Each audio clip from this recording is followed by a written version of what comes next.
Hello everyone, my name is Shubham Kumar and welcome to my YouTube channel Integron. So आज के इस lecture में हम लोग स्टार्ट करने वाले हैं सेट्स को। इससे प्रीवियस प्लेलिस्ट में मैंने बाइनोमियल थ्योरम को कंप्लीट किया है। अगर आप हमारे चैनल पर नए हैं तो उस सीरीज को भी आप ज़रूर देखें और आप एक डिफरेंस पाएंगे कि जितने भी आपके पास यूट्यूब पे कंटेंट है और मेरे कंटेंट में, क्योंकि मैंने हर लेक्चर में क्या किया है, सारे कॉन्सेप्ट को कवर किया है, साथ में उससे रिलेटेड जितने भी पीवाईक्यूज क्वेश्चन आए उसको भी कवर किया है, साथ में हर कॉन्सेप्ट के बाद आपके लिए क्वेश्चंस दिया है जो कि वीडियो के एंड में है। और इसी तरह से हम लोग स्टार्ट करेंगे सेट्स को भी और सेट्स को भी कंप्लीट करेंगे अच्छे से। तो अगर आप मेरे चैनल पर नए हैं तो प्लीज़ इस चैनल को सब्सक्राइब करें और अपने यार दोस्तों में ज़रूर शेयर करें। तो चलिए स्टार्ट करते हैं सेट्स को। तो सेट्स होता क्या है? ठीक है, हम लोग सभी पढ़ते हैं और जानते हैं कि सेट्स बहुत ही बेसिक चीज़ है। हाँ, है बेसिक चीज़। सेट्स बहुत ही बेसिक चीज़ है मैथ्स के लिए। इस हिसाब से हम क्या करते हैं, किसी भी शॉप में अगर आप जाओ तो आप क्या पाते हो वहाँ पे, देखते हो सभी चीज़ ऑर्गेनाइज्ड वे में रखी होती है। ठीक है, और वो आपके अटेंशंस के लिए रखी जाती है। सेम टाइप से हम चाहते हैं क्या, मैथ्स में चीज़ों को ऑर्गेनाइज करें। अब ऑर्गेनाइज किस बेसिस पे करेंगे? किसी ना कोई प्रॉपर्टीज उसकी होगी। आइदर हम रिक्वायरमेंट के बेसिस पे करेंगे कि छोटे सामान को हम इस साइड रख देते हैं, या आप क्या देखते हैं, किसी भी मॉल में जाते हैं देखते हैं क्या करते हैं कि वो जो मीन्स अननेसेसरी चीज़ें होती हैं ना, जो उनसे नहीं बेची जा रही होती है, लेकिन उन्हें लगता है क्या, ये चीज़ें क्या हो सकती है, आपके अटेंशंस के लिए उसको क्या कर देते हैं, आगे रख देते हैं। तो उसी टाइप से हम मैथ्स में क्या करते हैं, सेट्स में चीज़ों को ऑर्गेनाइज करना चाहते हैं। हम देखते हैं बहुत टाइप्स के नंबर्स देखते हैं, बहुत टाइप्स के इक्वेशंस देखते हैं, सब चीज़ देखते हैं। तो हम क्या चाहते हैं, उसे ऑर्गेनाइज करने का। तो सेट्स का बेसिक सा फंडा क्या है, ऑर्गेनाइज करना। ऑर्गेनाइज करना। अब ऑर्गेनाइज किस बेसिस पे करेंगे, या ग्रुपिंग हम करेंगे, किस बेसिस पे ग्रुपिंग करेंगे हम? कोई ना कोई उसकी प्रॉपर्टीज होनी चाहिए, कोई ना कोई उसका करेक्टर होना चाहिए। तो किसी करेक्टर के बेसिस पे हम ऑर्गेनाइज करेंगे चीज़ों को। तो अब बोलोगे, ये जो करेक्टर लेंगे, ये क्या होना चाहिए, करेक्टर वेल डिफाइंड होना चाहिए। पहले से हम इसको डिफाइंड करके रखेंगे कि हम इस कैरेक्टर के बेसिस पे, इस डेफिनेशंस के बेसिस पे हम चीज़ों को कैटेगराइज करना चाहते हैं। तो सेट्स इज नथिंग बट क्या है, collection of well defined objects और वेल डिफाइंड एलिमेंट्स। सेट्स क्या है, collection of well defined elements है, वेल डिफाइंड एलिमेंट्स। अब एक बात और, हम वेल डिफाइंड कर रहे हैं चीज़ों को, लेकिन साथ में क्या चाहेंगे कि सेट्स में चीज़ों का रिपीटेशन ना हो। क्या नहीं हो, रिपीटेशन ना हो,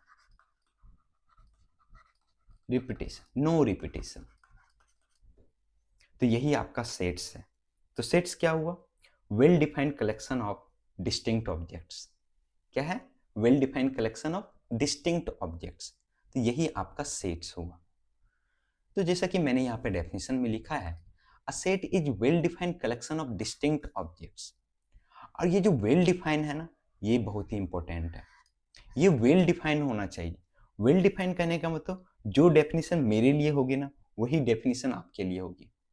मैथ्स में यही खास बात है कि वहां पे कोई इफ एल्स नहीं होता है कि ये हो भी सकता है, नहीं भी हो सकता है। आइदर या तो होगा या फिर नहीं होगा। जैसे फॉर एग्जाम्पल मैंने बोला कि today is Monday, is this well defined और इज दिस स्टेटमेंट? नो। हो सकता है आज मंडे हो, आज के लिए सही हो, लेकिन कल ट्यूसडे हो जाएगा, कल तो मैं स्टेटमेंट नहीं बोल सकता हूँ कि टुडे इज मंडे। तो इसका कहने का मतलब ये हुआ कि मैथ्स में जो स्टेटमेंट होती है, जो हम बोलते हैं, या तो वो हमेशा सही हो या हमेशा गलत हो। ऐसा ना हो कि एक पर्टिकुलर सेट ऑफ पर्सन्स के लिए वो सही हो रहा है और एक पर्टिकुलर सेट ऑफ पर्सन्स के लिए गलत हो रहा है। ऐसा नहीं होना चाहिए। ठीक है, तो चलो ठीक है। तो हमने समझा कि set is well defined collection of distinct objects. अब ये well defined collection of distinct objects हो गया। तो यूजुअली हम क्या करते हैं, जो भी सेट्स होता है ना, उसको हम कैपिटल लेटर से डिनोट करते हैं। किससे डिनोट करते हैं, capital. Either A, B, C, D, N, R, Q, Z. हम देखेंगे आने वाले मीन्स, अभी आने वाले कुछ क्षणों में, थोड़े टाइम में हम देखेंगे कि एन किसको रिप्रेजेंट करता है, आर किसको रिप्रेजेंट करता है, क्यू किसको रिप्रेजेंट करता है, जेड किसको रिप्रेजेंट करता है। तो हम कुछ एग्जांपल लेते हैं सेट के। जिसे है कि set of all divisors of 42 is this well defined? Yes, हमें वैसे एलिमेंट्स लेने चाहिए जो कि 42 के डिवाइजर्स हो, ठीक है। या फिर हम ले लेते हैं set of all natural number divisors of 42। अब बताओ कौन कौन से ऐसे नेचुरल नंबर्स हैं जो 42 के डिवाइजर्स हैं। तो आप बोलोगे वो होगा 1, और आपके पास क्या होगा 2, 3, और आपके पास क्या 4 से डिविजिबल है? नहीं। 5 से नहीं, 6 से, 7 से आपके पास, 8 से नहीं है, 9 से नहीं है, 10 से नहीं है, 11 से नहीं है, क्या 12 से है? नहीं। आपके पास क्या 13 से है? नहीं। 14 से आपके पास है। 14 के बाद आपके पास 15 से नहीं, 16 से नहीं, 17 से नहीं, 18 से नहीं, 19 से नहीं, 20 से नहीं, 21 से।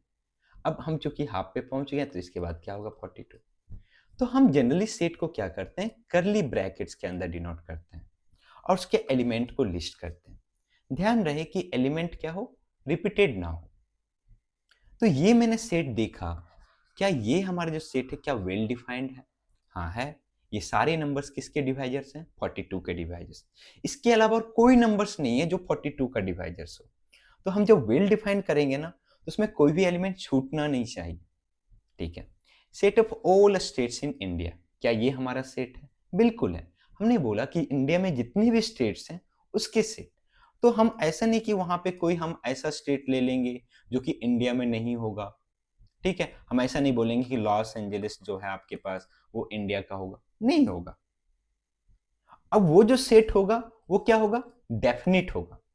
वो जो सेट ऑफ स्टेट्स होंगे ऑल इन इंडिया वो डेफिनिट होंगे। वो मेरे लिए भी है, आपके दोस्त के लिए भी है, आपके पड़ोसी के लिए भी है, सभी के लिए। इसी का मतलब होता है वेल डिफाइंड। सिमिलरली नेक्स्ट है आपके पास set of all months in a year. जितने भी एक मंथ में ईयर होते हैं जिसमें 30 डेज हो तो वो सारे ले सकते हैं हम लोग। फॉर एग्जाम्पल हमारे पास क्या हो जाएगा? अप्रैल, ठीक है, अप्रैल। और आपके पास क्या हो सकता है? जून होगा, सितंबर होगा, नवंबर होगा, ये सारे। तो ये सारे में क्या है हमारे पास? सभी में 30 डेज है। तो ये सेट आपके पास क्या हो गया? Set of all months in a year has 30 days. Similarly next हमारे पास है set of all vowels in English alphabets. तो इंग्लिश अल्फाबेट्स में जितने भी वोवेल्स हैं उनका सेट। तो क्या हो जाएगा? ए, ई, आई, ओ, यू। क्या देख रहे हो? हम लोग उसको करली ब्रैकेट के अंदर लिख रहे हैं और जो भी एलिमेंट्स हैं उसमें कोई रिपीटेशन नहीं कर रहे हैं, और ये वेल डिफाइंड भी है क्योंकि इसके अलावा कोई और एलिमेंट्स नहीं है जो कि इंग्लिश अल्फाबेट्स में वोवेल्स हो। तो ये आपके लिए भी वही होगा जो आपके फ्रेंड्स के लिए होगा। नेक्स्ट हमारे पास है set of all collection of 10 most talented writers of India. अब देखो ये डिफाइंड तो है कि 10 most talented writers of India, लेकिन वेल डिफाइंड नहीं है। क्यों नहीं वेल डिफाइंड है? अब बताओ। Most talented writers of India वो पर्सन टू पर्सन वेरी करेगा। मेरे लिए कुछ और होगा, आपके दोस्त के लिए कुछ और होगा। वही यहाँ पे बोल सकते हैं कि फेवरेट राइटर्स ऑफ इंडिया, ठीक है, your favourite writers of India. Similarly वो भी वेल डिफाइंड नहीं है क्योंकि वो भी पर्सन टू पर्सन वेरी करेगा। तो सेट्स की खास बात क्या है कि जो आपके लिए डिफाइंड है, जो आपके लिए सेट्स है, जो आपके लिए ग्रुप है, वही आपके फ्रेंड्स के लिए भी होना चाहिए। नेक्स्ट हमारे पास a collection of novels written by Munshi Premchand. तो Munshi Premchand is this well defined? Let us think. तो अब बताओ कि इसमें जो भी हमारे पास नॉवेल्स आएंगे, चाहे वो गोदान हो या फिर और भी जो भी नॉवेल्स हमारे पास मुंशी प्रेमचंद के द्वारा लिखा गया, वो फिक्स है ना। ऐसा तो जरूरी नहीं है जो आर के नारायण के द्वारा लिखा होगा या फिर रविन्द्रनाथ टैगोर के द्वारा जो लिखा होगा वो हम इसमें इंक्लूड कर देंगे। नहीं, ये क्या है? वेल डिफाइंड है। तो ये आपका सेट है, ये आपका सेट नहीं है। नेक्स्ट है set of all tallest person in the world. अब बताओ क्या इसका कोई क्राइटेरिया मैंने तय किया कि हम इतने हाइट के बाद हम मानेंगे कि वो टॉलेस्ट पर्सन होगा? नहीं, कोई क्राइटेरिया नहीं है। तो जब कोई क्राइटेरिया नहीं है तो ये वेल डिफाइंड नहीं है, तो ये भी आपका सेट नहीं होगा। अब हमने देखा कि जो भी हमारे पास एलिमेंट्स होते हैं सेट के अंदर, उसको कर्ली ब्रैकेट के अंदर और कोमा के द्वारा सेपरेट करके लिखते हैं। तो चलिए समझते हैं next concept, that is elements of the set. अब सेट्स के एलिमेंट्स क्या होंगे? जो उससे बिलोंग करेंगे, जो उसमें होंगे। तो सेट्स के जो एलिमेंट्स होते हैं जनरली हम उसको स्मॉल लेटर से डिनोट करते हैं, small letters of English alphabets. अगर सर्टेन है, नंबर है तो नंबर से डिनोट करेंगे, नेम है तो नेम से डिनोट करेंगे, ठीक है। अदरवाइज हम स्मॉल लेटर्स ABCD XYZ ले सकते हैं। चलिए हम यहाँ पे एक एग्जांपल लेंगे, set of all factors of 28। तो 28 के जितने भी फैक्टर्स हैं, तो मैंने क्या बोला कि सेट को जनरली हम कैपिटल लेटर से डिनोट करते हैं। तो कैपिटल लेटर्स के अंदर हम सेट के एलिमेंट्स को लिखेंगे।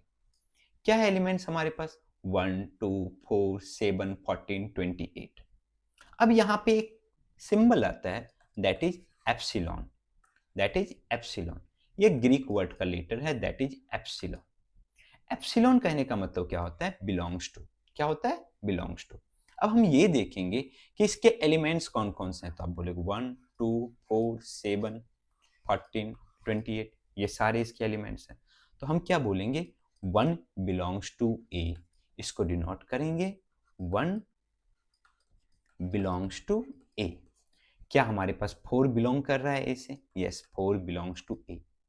अगर वो बिलोंग नहीं करेगा तो इसको हम लोग ऐसे डिनोट करेंगे, एप्सिलॉन और एक लाइन देंगे, जैसे नॉट इक्वल टू हम लोग को ऐसे डिनोट करते हैं, उसी टाइप से। तो हम क्या बोलेंगे कि 5 डज नॉट बिलोंग्स टू ए, और उसको हम लैंग्वेज में कैसे लिखेंगे? इस टाइप से। क्या हमारे पास 29 बिलोंग्स कर रहा है ऐसे? नहीं, 29 डज नॉट बिलोंग्स टू ए। तो हमने ये समझा कि 28 के जितने भी फैक्टर्स होंगे ये सारे क्या कहलाएंगे? एलिमेंट्स कहलाएंगे। क्या कहलाएंगे? Elements of the set. और उसको हम लोग कैसे लिखेंगे? कोमा से सेपरेट करके वो लिखेंगे, कर्ली ब्रैकेट के अंदर। चलिए हम एक और एग्जांपल लेते हैं। ये एग्जांपल इंटरेस्टिंग है, इसको ध्यान से समझना, ठीक है।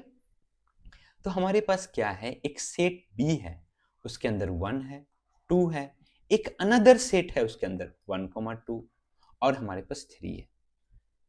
तो क्या इसके एलिमेंट्स कौन कौन से हैं? तो आप बोलोगे 1 2 सेट 1, 2 एंड 3। चलो ठीक है, हम इस एलिमेंट्स को 4 कर देते हैं, 4 कर देते हैं, ठीक है। अब हम क्या पूछते हैं आपसे, क्या 1 इस सेट में है? हाँ बिल्कुल है, 1 यहाँ पे है हमारे पास। क्या 2 इस सेट में है? बिल्कुल है। क्या 4 इस सेट में है? क्या 4 एलिमेंट्स इस सेट में है? नहीं, आप यहां कंफ्यूज मत करना। ये जो 4 है ये अलग ग्रुप है, ये 1 4 के साथ में रहेगा, वो सेपरेट नहीं रहेगा, ठीक है। तो हम ये बोल रहे हैं कि 4 क्या इस सेट से बिलोंग कर रहा है? नहीं कर रहा है, 4 डज नॉट बिलोंग्स टू ए। क्या बिलोंग कर रहा है आपके पास? 1, 4 क्या बिलोंग कर रहा है? क्या सेट 1, 4 बिलोंग कर रहा है ए से? यस, 1, 4 बिलोंग कर रहा है, लेकिन 4 नहीं बिलोंग कर रहा है, ठीक है। यहां ध्यान में रखना ये बात को। क्या 3 आपके सेट में है? बिल्कुल है। क्या आपके पास 2 है? बिल्कुल है, यहाँ पे इंडिविजुअली 2 है ना, बिल्कुल है। लेकिन वही अगर मैं पूछूंगा क्या 7 इस सेट में है? नहीं, 7 डज नॉट बिलोंग्स टू ए। अब हमने अभी सेट के बारे में पढ़ा। अब सेट में हमारे पास क्या है ना कि हम उसको रिप्रेजेंट करते हैं। ऑब्वियसली हम क्या किए? ग्रुप किए, जैसे ग्रुप ऑफ ह्यूमन बींग्स हमने एक नाम दे दिया, या मान लो कि group of shop, group of toothpaste हमने नाम दे दिया, ठीक है। अब हम उसको कैसे रिप्रेजेंट करेंगे? देखते वहां पे सेक्शन बना होता है, this is toothpaste, this is this, this is this. तो वो सेक्शन को कैसे रिप्रेजेंट कर सकते हैं? अब देखो वो जो हमारे पास सेक्शन होता है, अब उसमें लिखा है कि इस पर्टिकुलर कंपनी के आपके पास टूथपेस्ट है। तो हम क्या कर सकते हैं? सिमिलरली सेट को 2 टाइप से रिप्रेजेंट कर सकते हैं। एक हमारे पास टेबुलर फॉर्म है, ठीक है, या रोस्टर फॉर्म भी इसका नाम बोलते हैं, और एक और फॉर्म है हमारे पास, that is set builder method. कौन सा मेथड? Set builder method. तो दोनों को चलिए हम एक एक करके समझते हैं कि क्या बोला जाता है। तो टेबुलर फॉर्म और रोस्टर फॉर्म, जैसा कि नाम है, हम क्या करेंगे? टेबल्ड कर देंगे, जो है लिख दो, जो उसमें इंडिविजुअल एलिमेंट्स है लिख दो, कोई हम छुपाएंगे नहीं, जो है सब कुछ सामने रख देंगे, कौन सा एलिमेंट्स है कौन सा नहीं है। तो हम बोलेंगे ये कि एलिमेंट्स इसमें क्या होते हैं, इंक्लूड इन कर्ली ब्रैकेट्स के अंदर, and separated by commas, comma के द्वारा सेपरेट करते हैं। जैसे फॉर एग्जांपल हमने लिया if A is the set of all prime numbers less than 10। ठीक है, हमने ये किया। ये मान लो कि जैसे कि आपके सामने शॉप में गए और सब कुछ आपके सामने है, उसको क्या बोलेंगे हम, रोस्टर फॉर्म।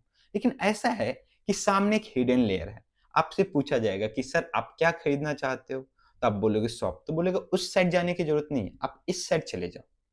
ऐसे क्या होता है, आप ढूंढते शॉप किधर है। तो जिसमें आपके पास सब कुछ सामने होना वो आपका टेबुलर फॉर्म, और जिसमें हिडन हो, एक हिडन लेयर के बिहाइंड है, उसको हम लोग क्या बोलेंगे, सेट बिल्डर फॉर्म। तो हमारे पास टेबुलर फॉर्म या रोस्टर फॉर्म में क्या होता है कि जो एलिमेंट्स होते हैं वो कर्ली ब्रैकेट के अंदर होते हैं एंड सेपरेटेड बाय कोमास। तो आपके पास है कि a is the set of all prime numbers less than 10। कैसा प्राइम नंबर्स, हमें वैसा प्राइम नंबर्स चाहिए जो लेस देन 10 हो। तो कौन कौन सा प्राइम नंबर्स लेस देन 10 है, 2, 3, 5, 7। क्या 9 प्राइम नंबर्स है, नहीं। क्या 10 है, नहीं। ये सारे एलिमेंट्स आ जाएंगे आपके पास। तो ये जो सेट ए हमने रिप्रेजेंट किया और ये सारे एलिमेंट्स है, देख लो टेबल्ड है ना आपके सामने, सब कुछ है। क्या इसके अंदर 9 बिलोंग्स कर रहा है, नहीं, 9 डज नॉट बिलोंग्स टू ए। क्या मैं बोलूंगा 11 प्राइम है, लेकिन क्या इसमें बिलोंग कर रहा है, नहीं। क्यों, क्योंकि हमें वैसा प्राइम चाहिए जो 10 से लेस हो। Next, set of all letters forming the word a school. तो बताओ कि इसमें कौन कौन से लेटर्स हैं। अगर इस सेट का नाम मैं बी दूं तो इसके अंदर कौन कौन सा लेटर्स है। आप बोलोगे सर एस है, सी है, एच है, ओ है, अगेन ओ है। तो मैंने क्या बोला, सेट में रिपीटेशन अवॉइड करो। एल है, तो ये आपके पास है SCHOL। तो ये जो सेट है ये क्या है, set of all letters forming the word school.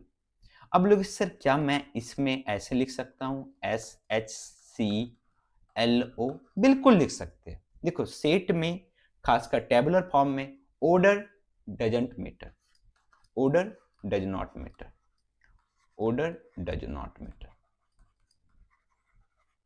ये दोनों आपके सेम ही सेट हैं, ऑर्डर से कोई मतलब नहीं है।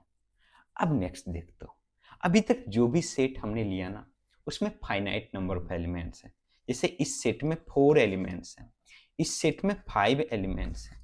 अब हम एक ऐसा सेट लेते हैं जिसमें इनफाइनाइट नंबर ऑफ एलिमेंट्स हो, जैसे सेट ऑफ नेचुरल नंबर। तो नेचुरल नंबर का जो सेट होगा ना, आप बोलोगे सर 1 2 3 4 5, ये तो जाते ही जाएगा, कैसे लिखें। तो अब क्या करो, बाद में 3 डॉट दे दो या 3 स्पेस दे दो। इसका मतलब क्या हुआ कि ये पैटर्न आगे बढ़ता जाएगा। तो इसको क्या बोलेंगे, set of all natural numbers. इसको हम कैसे रिप्रेजेंट करेंगे, एन से रिप्रेजेंट करेंगे। ठीक है, अब देखो ये जो भी ऑर्डरिंग है या जो कर पा रहे हो, ये वो क्यों कर पा रहे, क्योंकि यहाँ पे ये ऑर्डर्ड है। हमें पता है 1 के बाद क्या आएगा 2, 2 के बाद क्या आएगा 3, 3 के बाद क्या आएगा 4, 4 के बाद क्या आएगा 5। लेकिन अगर मैं बोलूं कि रियल नंबर्स के सेट को, set of all real numbers, उसको आप रिप्रेजेंट करो किसके फॉर्म में, टेबुलर फॉर्म, आप नहीं कर सकते। ये लिमिटेशन है हमारे टेबुलर फॉर्म्स का, कि हम वैसे ही का रिप्रेजेंटेशन कर सकते हैं जहां पे हमें पता हो कि इस एलिमेंट्स के बाद क्या आने वाला है। क्योंकि रियल नंबर्स में हमें नहीं पता है कि 2 के बाद कौन सा रियल नंबर आएगा, वहां पे हम उसे टेबुलर फॉर्म में रिप्रेजेंट नहीं कर सकते हैं। चलिए ठीक है, ये समझ में आया। Set of all positive integers less than 10।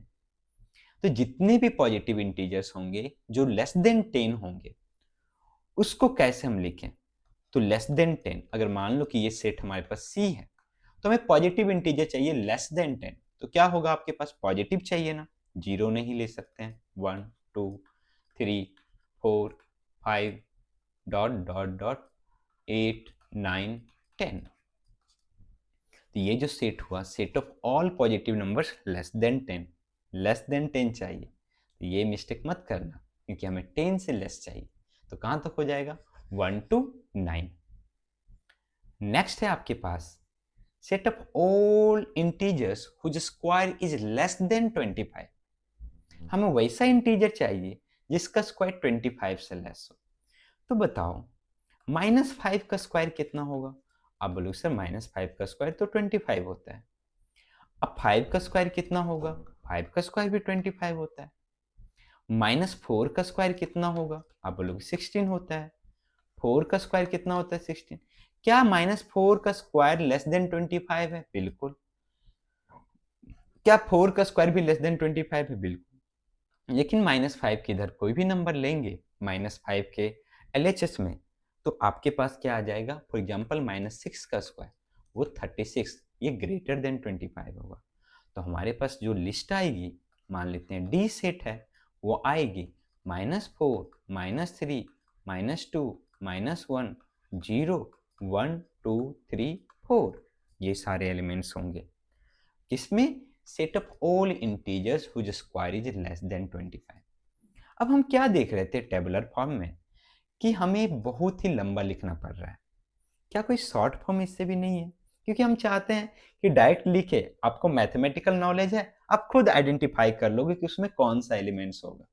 अच्छा, तो हम क्या करेंगे? उसके लिए एक न्यू फॉर्म बना रहे हैं, that is set builder method.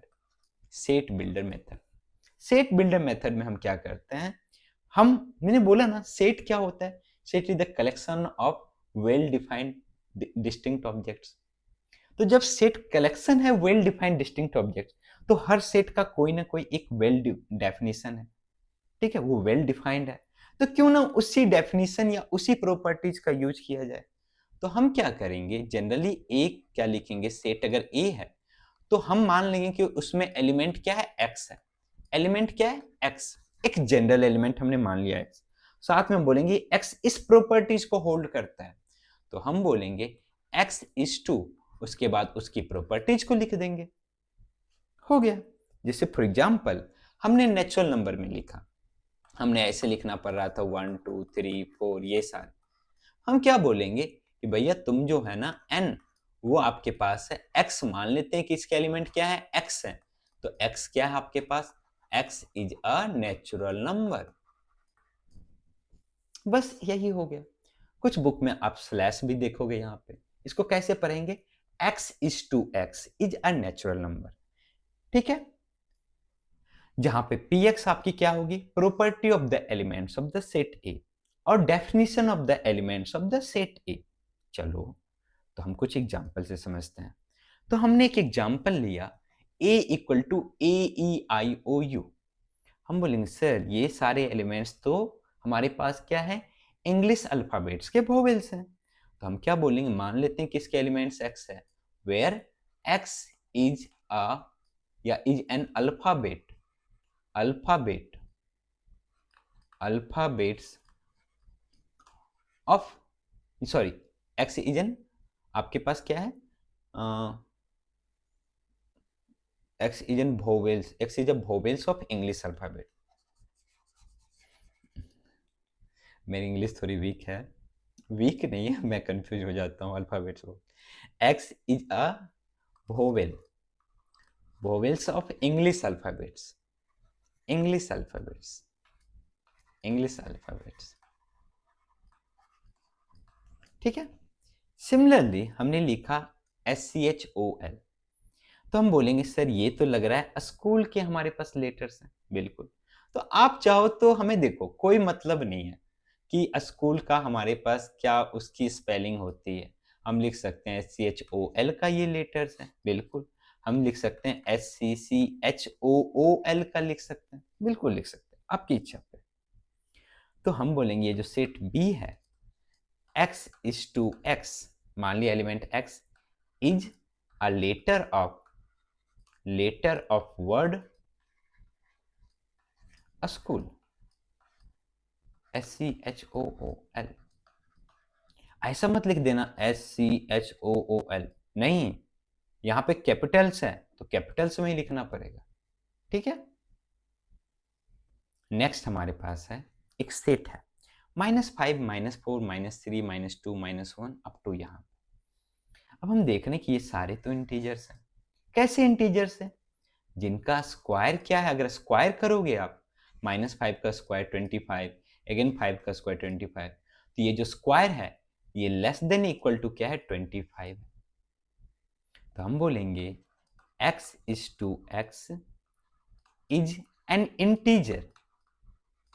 Integer and x का स्क्वायर जो है वो क्या है, less than equal to 25। x integer तो है, लेकिन क्या सारे इंटीजर्स हैं? नहीं, वैसे इंटीजर्स हैं जिनका स्क्वायर क्या है, लेस देन इक्वल टू 25 है। आप चाहो तो यहाँ पे एक्स स्क्वायर लेस देन 26 कर सकते हो, लेस देन 30 कर सकते हो, क्योंकि उससे कम का जो स्क्वायर होगा वो आपके पास 25 ही होगा। नेक्स्ट एग्जांपल समझते हैं। हमारे पास क्या है, dot dot dot -3 -2 -1 0 1 2 3 dot dot. तो हम क्या बोलेंगे, ये सेट तो किसको रिप्रेजेंट कर रहा है? आप बोलोगे ये सेट तो हमारे पास इंटीजर्स को रिप्रेजेंट कर रहा है। तो हम बोलेंगे ये जो हमारे पास सेट है आई क्या है, x is to x is an integer. क्या है आपके पास, एक इंटीजर है। हमने बोला ना इस एलिमेंट को मान लो x, इसकी प्रॉपर्टी क्या है वो लिख दो, बस हो गया। आप चाहो तो इसे लिख सकते हैं i equal to x slash x is an integer. ठीक है, ओके सर, अभी तक तो इजी चीज़ है, कोई बात नहीं।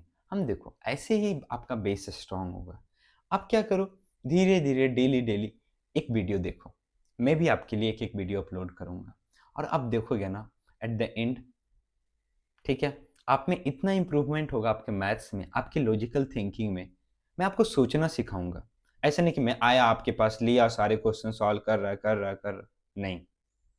मैं आपको बताऊंगा कि ऐसे कैसे सोचते हैं। ठीक है, चलिए। तो आपके पास एक सेट ए है, लिखा हुआ 1/2 4/3 9/4 16/5 25/6। आप बोले सर इसको कैसे लिखें? चलो सोचते हैं इसकी क्या प्रॉपर्टी। पहले नंबर को ऑब्जर्व करो, ये 1/2 है, ये 4/3 है, ये 9/4 है, ये 16/5 है, ये 25/6 है। क्या यहाँ पे हमारे पास जो है ये क्या 1 है, ऊपर न्यूमरेटर में ये 4 है, ये 9 है, ये 16 है, ये 20। अच्छा ये तो स्क्वायर है। किसका स्क्वायर है? ये 1 का स्क्वायर, ये 2 का स्क्वायर, ये 3 का स्क्वायर, ये 4 का स्क्वायर, ये 5 का स्क्वायर। अब इसके नीचे क्या डिनोमिनेटर? अब बोलो सर यहाँ 2 है, इसका मतलब 1 + 1 किया। यहाँ 3 है, इसका मतलब 2 + 1 किया। यहाँ 4 है, इसका मतलब 3 + 1 किया। यहाँ पे 6 है, इसका मतलब 5 + 1 किया। इसका मतलब ये जो एलिमेंट x है ना, ये आपका किस फॉर्म में है, n² / n+1। किस फॉर्म में है, n² / n+1। इसका मतलब क्या है, हम कैसे लिखेंगे कि ये जो एलिमेंट है वो किसके इक्वल है, x = n² / n+1, जहां n क्या है? अब बोलो सर n तो नेचुरल नंबर है, where n belongs to natural number. ठीक है, एंड और कुछ है क्या, सारे नेचुरल नंबर है क्या? नहीं, n क्या है आपका, लेस देन इक्वल टू क्या है, 5 है। तो हम क्या लिखेंगे, x = x = n² / n+1 where n belongs to natural number and n less than equal to 5। ये आपका कौन सा फॉर्म हो गया, सेट बिल्डर फॉर्म। कौन से फॉर्म में दिया हुआ था, रोस्टेड फॉर्म। तो क्या सर इसको और भी कैसे लिख सकते हैं? आप लिख सकते हो, बहुत सारे तरीके से लिख सकते हो। ठीक है, जैसे फॉर एग्जांपल आपका मन नहीं हुआ कि चलो n² / n+1 जो हमारे पास है, हमने यहाँ पे क्या बोल दिया कि चलो यहाँ पे हम बोल देते हैं कि n लेस देन 6 हो जाए, कोई दिक्कत नहीं। n नेचुरल नंबर है, 6 से स्मॉलेस्ट नेचुरल नंबर 5 ही है, तो हम वैसे भी लिख सकते हैं इसको। ठीक है, चलो ठीक है। नेक्स्ट हमारे पास है 13579। अब ये क्या है 13579? सोचो, हमारे पास एक 1 दिया हुआ है, एक 3 दिया हुआ है, एक 5 दे दिया, एक 7 दे दिया, एक 9 दे दिया। क्या इसके बीच का डिफरेंस कितना है, 2। इसके बीच का डिफरेंस कितना है, 2। इसके बीच का डिफरेंस कितना है 2, इसके बीच का डिफरेंस कितना है 2। अच्छा डिफरेंस तो 2 है, ठीक है, लेकिन हमें तो करना है किसके फॉर्म में, नेचुरल नंबर्स के फॉर्म में, या किसी, ये सारे नेचुरल नंबर्स ही हैं। तो हम बोलेंगे कि ये जो हमारे पास है ना, ये हमारे पास किसके फॉर्म में है, 2n-1 के फॉर्म में है। देखो क्या ये सारे ऑड नंबर्स हैं? अब बोले सर इतना क्या कर रहे हैं, ये सारे तो ऑड नंबर्स हैं। बिल्कुल ऑड नंबर्स हैं। देखो डायरेक्ट क्या लिख सकते हैं, x is to x is an natural odd number या is a natural odd number, natural odd number। क्या सारे नेचुरल नंबर और नेचुरल ऑड नंबर है? नहीं। क्या है, and x less than equal to 9। एक तो ये फॉर्म हो गया। दूसरा क्या लिख सकते हैं, x is to x equal to 2n-1, जहां n क्या किससे बिलोंग कर रहा है, n की वैल्यू क्या पुट करेंगे, 1 2 3 4, कहां तक आपके पास, आप 5 तक पुट करेंगे, 5 2 10-1 दैट इज 9। तो n belongs to natural number. क्या सारे नेचुरल नंबर्स हैं? नहीं। कहां तक है, तो आप बोलोगे कि n जो है, n के ऊपर कंडीशन है, n less than equal to क्या है, 5 है। देख रहे हो, हम दो तरीके से रिप्रेजेंट कर दिए, ठीक है, और दोनों सेम ही सेट को रिप्रेजेंट कर रहा है। तो अब हमारी बारी कुछ क्वेश्चंस करने की, इसके बाद मैं आपके लिए क्वेश्चंस दूंगा। तो वीडियो में इतने देर तक बने रहने के लिए थैंक यू। आपकी हिम्मत की दाद देनी पड़ेगी कि आपके अंदर पैसेंस है, आप पैसेंसली चीज़ों को देखते हैं। ऐसा नहीं कि आप यहाँ से वहाँ भागते, वहाँ से वहाँ भागते, नहीं। तो हमारे पास क्वेश्चन क्या है, write the following sets in roster form. हमें रोस्टर फॉर्म में लिखना है या फिर टेबुलर फॉर्म में लिखना है। किसको, पहला देखो क्या है, a equal to x is to x is an integer and x क्या आपके पास, greater than equal to -3 but less than क्या है, 7 है।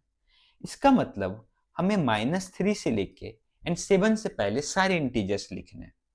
चलिए लिखते हैं, क्या हो जाएगा, -3 -2 -1 0 1 2 3 4 5 6। क्या 7 लेंगे? नहीं, क्योंकि इक्वलिटी नहीं है, हमें 7 को इंक्लूड नहीं करना है। देखो अगर यहाँ पे इक्वल का साइन है तो इसका मतलब हमें -3 को इंक्लूड करना है, यहाँ पे नहीं है इसका मतलब 7 को इंक्लूड नहीं करना है। Next second, x is to x is a 2-digit natural number such that sum of its digit is 8। अब हमें वैसे सारे नेचुरल नंबर्स चाहिए जिसके डिजिट का सम कितना हो, 8 हो, और वो 2 डिजिट नेचुरल नंबर हो। चलिए, तो अगर मैंने एक डिजिट 1 लिया तो दूसरा डिजिट क्या होगा, 7, तभी ना 1 + 7 8 होगा। अगर मैंने 2 लिया तो क्या होगा, 6। अगर मैंने 3 लिया तो क्या होगा, 5। अगर मैंने हमारे पास 4 लिया तो क्या होगा, 4। अब अगर आप यहाँ पे 5 लोगे तो ऑब्वियसली 3 आ जाएगा। अगर मैं यहाँ 6 लूंगा तो 2 आ जाएगा, अगर 7 लूंगा तो 1। तो ये सारे नंबर्स इसके अंदर आ जाएंगे। कौन कौन से नंबर्स, 1 7 2 6 3 5। देखो ऑर्डर का कोई टेंशन नहीं है, सेट में आप आगे पीछे लिख सकते हो। 44 53 आपके पास 62 71। तो ये सेट हो गया वैसे सारे 2 डिजिट नेचुरल नंबर्स जिनका सम क्या हो, 8 हो। ठीक है, अब चलिए नेक्स्ट क्वेश्चन है, इस क्वेश्चन को आप ट्राई करो। तो वीडियो को यहीं रखो, एक ट्राई दो, क्या आप सॉल्व कर पाते हो कि नहीं, कोई बात। अगर आपने सॉल्व कर लिया अच्छी बात, नहीं हुआ कोई बात नहीं, अभी हम सीख रहे हैं। होता है कोई कुछ जल्दी कैच करते हैं या कुछ लोग कहीं और से पढ़ के आते हैं, ठीक है, कोई बात नहीं। अगर आप स्लो लर्नर हो तो कोई बात नहीं, धीरे धीरे आपका पेस बढ़ता जाएगा। तो हमारे पास ये है कि T is to such that T को लिखना है। क्या है टी की definition, T Q equal to T हो and T belongs to real number हो। इसका मतलब क्या हुआ, रियल नंबर। हम अभी सीखेंगे कि कौन कौन सा फेमस जो ग्रुप्स ऑफ नंबर्स हैं उनको कैसे रिप्रेजेंट करते हैं। तो ये किसको रिप्रेजेंट करता है, रियल नंबर। तो मेरे को बोला कि टी क्यूब टी के इक्वल होना चाहिए। इसका मतलब क्या हुआ, टी क्यूब माइनस टी 0 के इक्वल। अच्छा, इस पॉलिनोमियल के हमें क्या चाहिए, 0 चाहिए, ना कि रूट्स चाहिए। एक बात ध्यान देना, there is a difference between zeros and roots. ठीक है, रूट्स में क्या होता है, कोई भी नंबर आ सकता है। अभी आगे हम पढ़ेंगे कॉम्प्लेक्स नंबर्स के बारे में। तो रूट्स जनरली क्या होता है, कॉम्प्लेक्स नंबर्स होता है, और उसमें जो रियल नंबर्स होंगे ना, रियल रूट्स को हम लोग क्या बोलेंगे, जीरोज बोलेंगे। क्या बोलेंगे, जीरोज बोलेंगे। तो जब मैं इसे फैक्टराइज करूंगा या टी कॉमन लूंगा तो क्या हो जाएगा, T square minus one equal to zero. अब क्या लिख सकते हैं, T into T square minus one क्या होगा, T plus one into T minus one equal to zero. यहां से टी की वैल्यू क्या क्या आ गई, जीरो माइनस वन वन। अगर आपने यहाँ पे टी टी कैंसिल कर दिया, means T square equal to one and T equal to plus minus one, तो एक जीरोज आपका छूट जाएगा। हम नहीं कैंसिल आउट कर सकते हैं। क्यों नहीं कैंसिल आउट कर सकते हैं, क्योंकि अगर टी जीरो है तो हम जीरो जीरो को तो कैंसिल आउट नहीं कर सकते ना। अब बहुत सारे यूट्यूब वीडियो देखे होंगे जिसमें two equal to three prove करता होगा। वो क्या करता है, टू इंटू जीरो होता है, जीरो होता है, उस जीरो वाले टर्म्स को वो कैंसिल आउट कर देता है और बोलता है टू इंटू थ्री। हम जीरो को जीरो से कैंसिल आउट नहीं कर सकते हैं। ठीक है, क्यों नहीं कर सकते हैं, क्योंकि जो भी हमारे पास रेशनल नंबर्स होता है उसमें डिनोमिनेटर में जीरो नहीं हो सकता है हमारे पास। इवन किसी भी नंबर सिस्टम में आपके पास डिनोमिनेटर में जीरो नहीं होगा, वो अनडिफाइंड होता है। अब हमारे पास नेक्स्ट है, write the following set in set builder form. इस सारे सेट को सेट बिल्डर फॉर्म में लिखना है। तो ये हमारे पास है 3, 6, 9, 12। क्या 3 का मल्टीपल्स है, नेचुरल मल्टीपल्स ऑफ 3, और वो नेचुरल मल्टीपल्स ऑफ 3 है, और साथ में क्या है, वो क्या सारे मल्टीपल्स हैं, नहीं, वो हमारा लेस देन इक्वल टू क्या है, 12। तो हम बोलेंगे x is to x is a natural. Natural लिखना जरूरी है क्योंकि इंटीग्रल मल्टीपल्स भी हो सकते हैं। Natural multiples of 3 and x less than equal to 12। ठीक है, ये सेकेंड क्वेश्चन को आप ट्राई करो। सेकेंड क्वेश्चन में क्या है, ट्राई करो भाई, देख क्या रहे हो, ट्राई करो। 5, 25, 125, 625। तो हम क्या देख रहे हैं, ये 5 टू द पावर 1 है, ये 5 टू द पावर 2 है, ये 5 टू द पावर 3 है, ये 5 टू द पावर क्या है आपके पास 4 है। तो हम बोलेंगे ये तो 5 टू द पावर n के फॉर्म में है, जहां n क्या है आपका 1 2 3 4 है ना। क्या n नेचुरल नंबर है, बिल्कुल। क्या सारे नेचुरल नंबर है, नहीं। n जो हमारा है वो लेस देन इक्वल टू क्या है, 4 है। तो हम क्या बोलेंगे, x is to x equal to 5 to the power n, where n belongs to natural number. Natural numbers को हम n से रिप्रेजेंट करते हैं। थोड़ा सा धीरज रखो, अभी मैं सारे डिस्क्लोज करूंगा कौन कौन से नंबर सिस्टम को हम किससे रिप्रेजेंट करते हैं। एंड या आप डायरेक्ट यहां लिख सकते हो, n is a natural number and n जो होना चाहिए वो लेस देन इक्वल टू 4 होना चाहिए। ठीक है, ओके। चलिए, अब मैंने बोला था ना मैं सभी को रिवील करूंगा हम किससे किसको रिप्रेजेंट करते हैं। तो सबसे पहला n आया, हमने देखा n किसको रिप्रेजेंट करता है, set of all natural numbers को, ऑल नेचुरल नंबर्स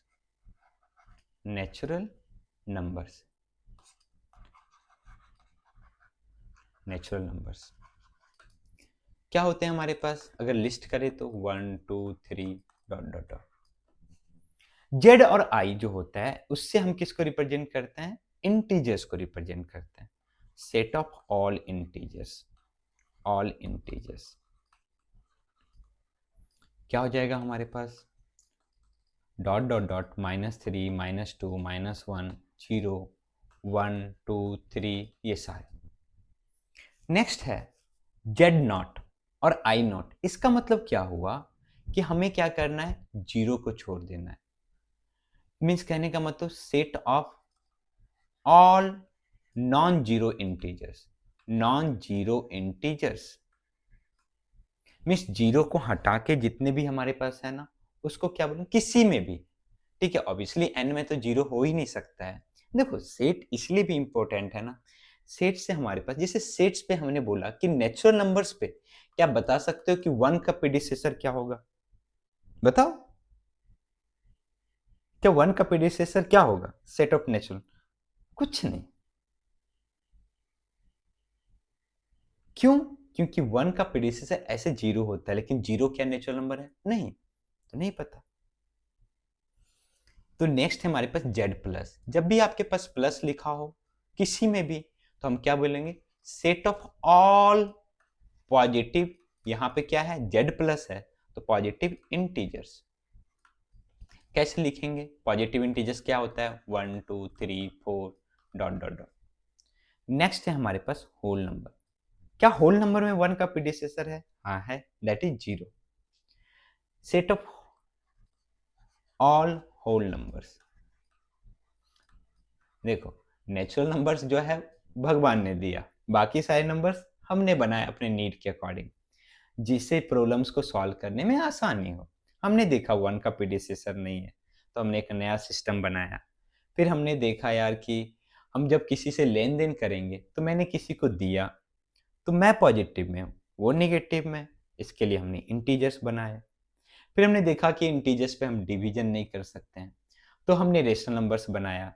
हमने देखा फिर कि एक्स स्क्वायर इक्वल टू 2 है, उसका सॉल्यूशन तो नहीं है हमारे पास रेशनल नंबर्स में।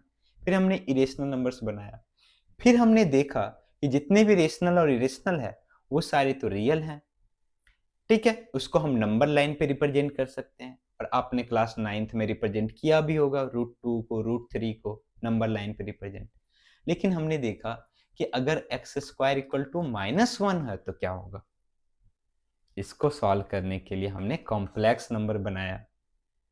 तो नेक्स्ट है हमारे पास cube, that is set of all rational numbers. Set of all rational numbers, all rational numbers. देखो, इसको भी हम टेबुलर फॉर्म में रिप्रेजेंट नहीं कर सकते हैं, लेकिन सेट बिल्डर फॉर्म में कैसे रिप्रेजेंट करेंगे? x equal to P by Q, where क्या होता है डेफिनेशन रेशनल नंबर्स का? p by q in the form of p by q, where p and q are integers and q not equal to 0, where p comma q belongs to integers and q not equal to 0। ठीक है, next हमारे पास set of real numbers, that is r, set of real numbers, real numbers. Next r minus Q, कहने का मतलब real number में q minus कर दो, तो क्या हो जाएगा हमारे पास? Irrational numbers, set of all irrational numbers, irrational numbers. और इन द लास्ट सी। देखो, ऐसे तो बहुत सारे लिख सकते हैं, लेकिन ये सारे एसेंशियल हैं, आपको याद करने की जरूरत नहीं है। जैसे जैसे क्वेश्चन प्रैक्टिस करेंगे, आपके माइंड में सारी चीजें आ जाएंगी। क्या हो जाएगा? Set of all complex number. अगर मैं कॉम्प्लेक्स नंबर्स के बारे में आपको बताऊं, तो कॉम्प्लेक्स नंबर क्या होता है? हमने बोला ना कि मेरे को सॉल्व करना है एक्स स्क्वायर इक्वल टू -1। क्या रियल नंबर्स में तो इसका कोई सॉल्यूशन नहीं है, कोई भी रियल नंबर्स नहीं है जिसका स्क्वायर नेगेटिव हो। तो हमने बोला कि इसके लिए हम क्या करते हैं? एक्स को √-1 लिखते हैं। इसी -1 को हम लोग क्या बोलते हैं? आयोटा बोलते हैं। क्या बोलते हैं? आयोटा। तो जितने भी set of complex number C होते हैं ना, वो a प्लस आयोटा b के फॉर्म में होते हैं, जहां पे a और b आपका क्या होता है? रियल नंबर्स होता है। जैसे 2 + 3 आयोटा, 4 + 5 आयोटा, 0 + 6 आयोटा, ठीक है, 3 + 0 आयोटा, 0 आयोटा। ये सभी में क्या a और b आपके पास रियल नंबर्स हैं? बिल्कुल। तो ये सारे कैसे नंबर्स हैं? Complex number. तो इसमें हमने देखा कि 3 + 0 आयोटा भी आ गया, मीन्स 3 भी आ गया। इसका मतलब सारे रियल नंबर्स कॉम्प्लेक्स नंबर्स के अंदर आ जाते हैं।